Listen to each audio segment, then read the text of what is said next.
Hey everybody, this is Jess from the Keto Fit Weight Loss Coaching for Women, and I'm making a video for you guys today about how to eat keto without counting. So I think that this topic is really important because I think that for a lot of people who haven't ventured into trying a ketogenic diet yet, that it just sounds really complicated, and it really doesn't have to be. So you've probably heard maybe the term macros. And macro just refers to macronutrients, which there's three kinds. There's protein, there's fats, and there's carbohydrates. So those are macros, and a classic ketogenic diet basically follows about 75% of your calories are gonna come from fat, 20% from protein, and 5% or less from carbohydrates. So now, you don't have to worry about that if you're just starting out on a ketogenic diet. I usually advise clients not to even worry about macros, just to count their carbohydrates. So for most people to get into ketosis, you're gonna wanna consume about 20 net carbs or less per day. Now, some people can eat more than that and still be in ketosis, which is totally fine. Everybody's body is different. So it just kind of takes some trial and error to figure it out.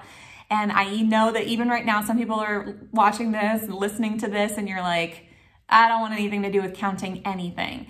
So I have encountered several different types of people that really don't want to have to count anything. So maybe the first group is people who are just like really low maintenance, really not fussy. They just want to be able to live their life without having to count stuff and just follow more of a formula. So that can totally be done. I'm going to show you that today. I think another group, particularly women, are people who have spent their entire lives counting calories.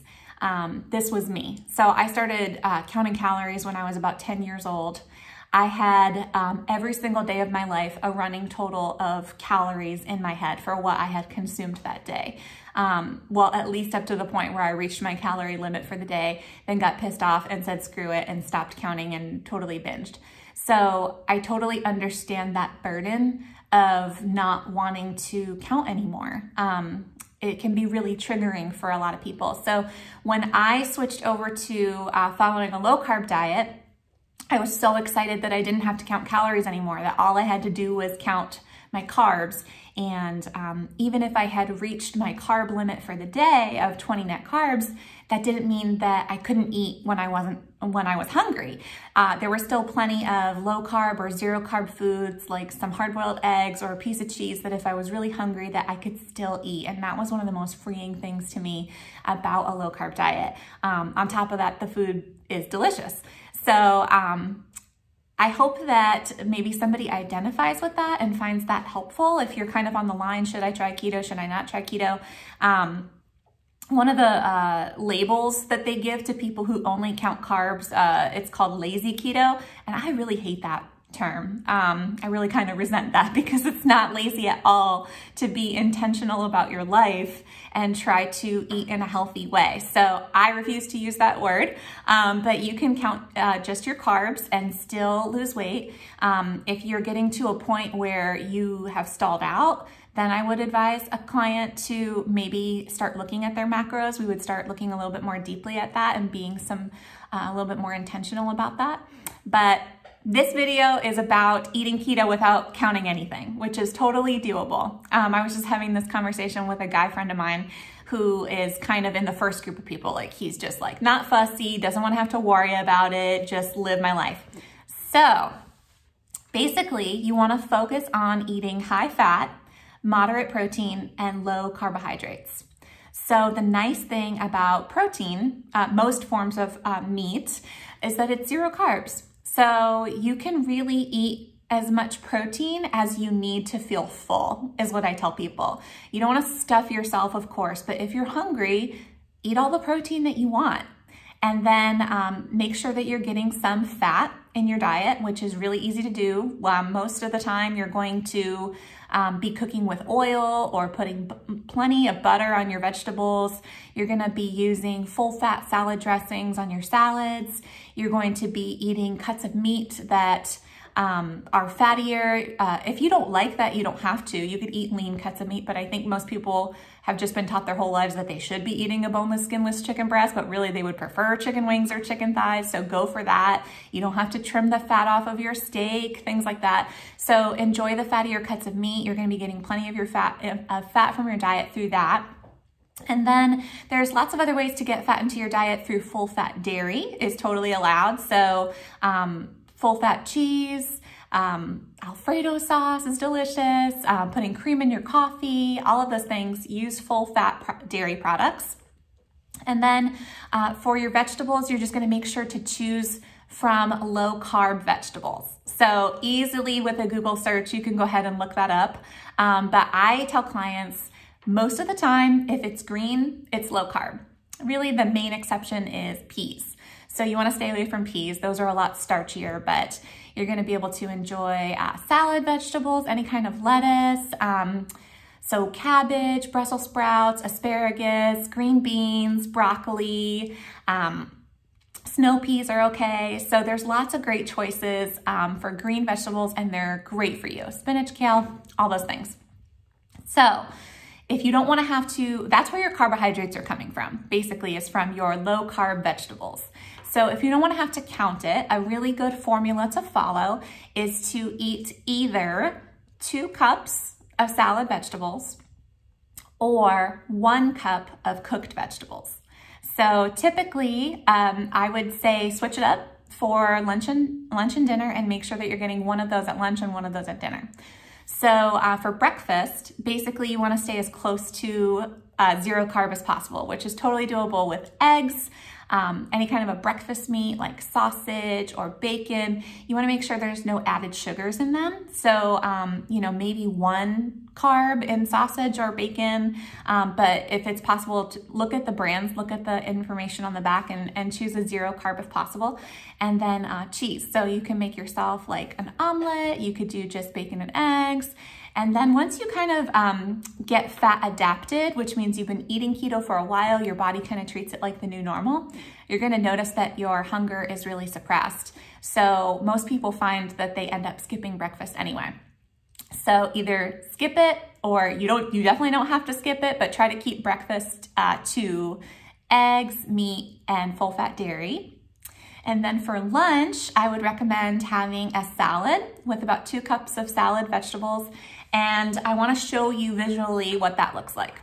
So this is just romaine lettuce on a standard size dinner plate here. You can see that it is a little bit stacked, but not really.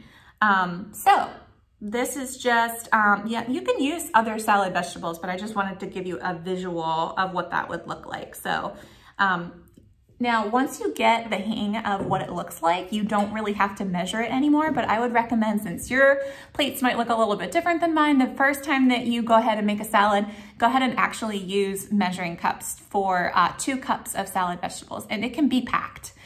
So go ahead and put that on a plate. Now you know what it looks like for you.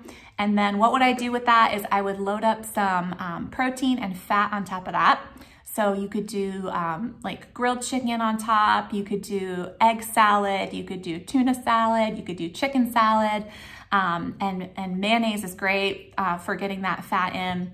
I would use a full fat salad dressing like ranch or blue cheese or oil and vinegar or Greek dressing. So you wanna make sure that you're looking at the salad dressing nutrition content on the back. So a good salad dressing is 1 carb or 2 carbs at the most. You really don't want to go higher than that. And that's really because that's for a 2 tablespoon portion size. And I don't know about you, but I definitely use more than 2 tablespoons of ranch on my salad. So make sure that you're choosing a good salad dressing. I really like Ken's steakhouse salad dressings as kind of like the good classic dressings like ranch, blue cheese, Italian. And then if you're non-dairy, I really like the brand Tessemae, T-E-S-S-E-M-A-E. So that's a lot of times in like the natural food section, or like the, not the main aisle in the grocery store that has all the salad dressings, but usually like in the produce section where they have the fancy salad dressings, that's where you would find your Tessemae. So I recommend that. So that's gonna be lunch. And then for dinner, I would usually do 1 cup of cooked vegetables. So I've chosen broccoli as the green vegetable here. And this is what it looks like on a standard size dinner plate. Now it's all spread out just in one layer. It's not stacked here. So, but it takes up about, 30 to 40% of your dinner plate here. And then, of course, do a protein. Have a steak, have a pork chop, have some chicken thighs. And I purposely didn't include a visual picture of the protein size because, again, I would tell a client, just eat enough protein that you actually feel full and satisfied. So lots of different options that you could do. One meal that I do pretty regularly is I'll make zucchini noodles with a protein. So you could make like a chicken Alfredo with zucchini noodles, or sometimes I'll do like a very low carb marinara sauce. I like Rao's, R-A-O, is a really good brand. And so I'll do like a hamburger meat sauce over zucchini noodles with Parmesan cheese. So you can get creative about it instead of actually just having like, here's my block of protein, here's my block of vegetables. You can make some pretty creative things with it. So what do you do if you don't like salad? Just at lunchtime, have 1 cup of cooked vegetables. You can even, switch it up so that at lunch you're actually not having any vegetables at all. Maybe you want to have a bunless burger, or maybe you want to have chicken wings. And then at dinner time, you're just going to have 2 cups of cooked vegetables. So totally doable. I hope that this is helpful for all of you people who have been a little bit hesitant to try keto because it seems too complicated, or you're just a type of person that you're so triggered by counting anything that it's just not worth it to you anymore. Keto can still be for you. I hope that you enjoyed this video. I'm trying to make videos for a lot of the visual things that could be helpful, but did you know that I actually have a podcast as well? So it's called the Keto Fit Weight Loss Coaching for Women.